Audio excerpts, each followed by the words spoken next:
Hey guys, what's up? Tamara here. Today I'm going to do a review of Cress by Marissa Meyer. This is the third book in the Lunar Chronicles series, and if you weren't aware, Cress is essentially a retelling of Rapunzel.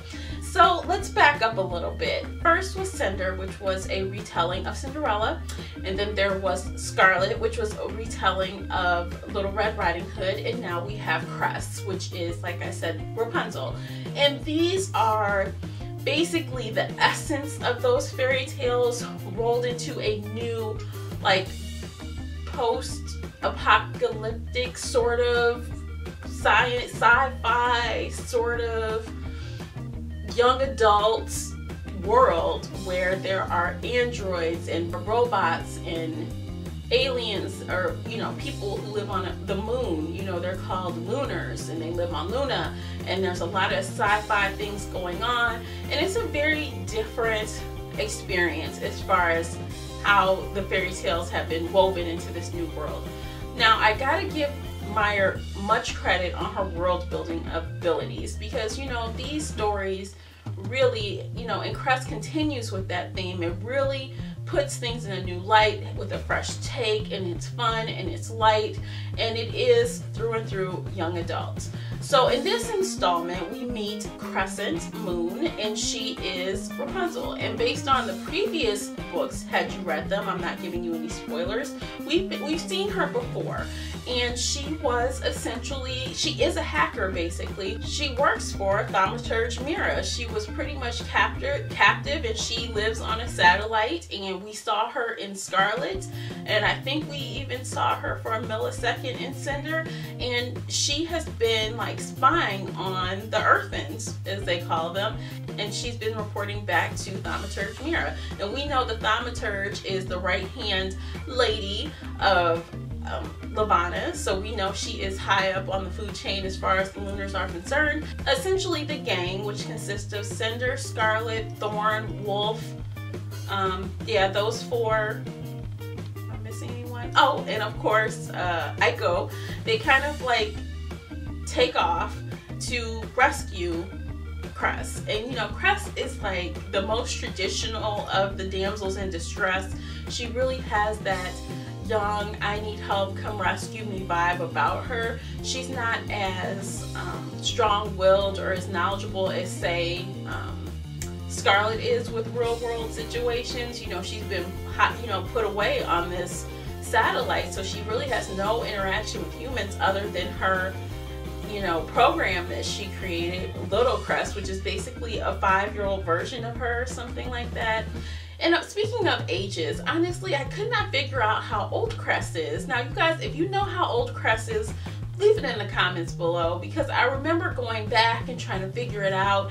And we know that Scarlet is 18, we know that Cinder is 16, I believe, and Cress seems a lot younger than them, though I'm sure she's not that much younger. She's probably the same age as Cinder, but I can't really quantify it. I don't remember where they exactly told us how old she is. So if you happen to know, leave it in the comments, because I am really curious about that. So moving on, we get to see how all of them kind of come together and what happens after they try to rescue Cress. Of course, nothing goes to plan, and Thaumaturge Sybil Mira shows up and just ruins the plan, and things kind of go hayward after that. The team gets separated, and Cress and Thorne end up separately, and something happens to Sybil, and something happens to other characters, and it's kind of a hot mess for a while. So the story kind of takes two stories. We're following Cress and Thorne, and then we're following Cinder, and then we even follow Scarlet for a little while. I should mention that Kai is Prince Kai. You guys know who that is. He is also in this book as well, but he's kind of taken a back seat. We do get a little bit of time with him, and we figure out we see how he's dealing with Levana, and we see how he's dealing with the fallout of Levana being upset about Cinder being free and out and about. And he's okay. His character, I'm not loving him. I mean, he's kind of a really bad king or emperor. He's not good at it. And you know, it's funny because on the flip note, Cinder isn't that good of a leader either. She just needs a lot of help. They're both really young, and I hope that between Cress and the end of winter, they both pull it together and become phenomenal leaders. But we will see, because at this point in time, I'm not convinced that Kai knows what he's doing.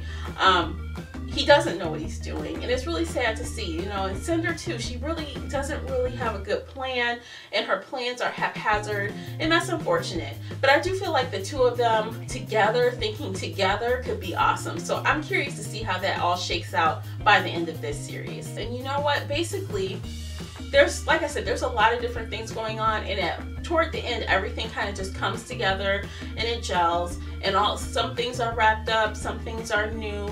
And in this book, Scarlet is actually the method in that we get introduced to the next character. We get to know a little bit about Winter, which is the final book in this series from what I understand. And so that's interesting because we figure out who Winter is, and then ironically, this is kind of a side note, I'm actually listening to Ferris right now, and we really find out a lot more about Levana and Winter, but I'll save that for another review.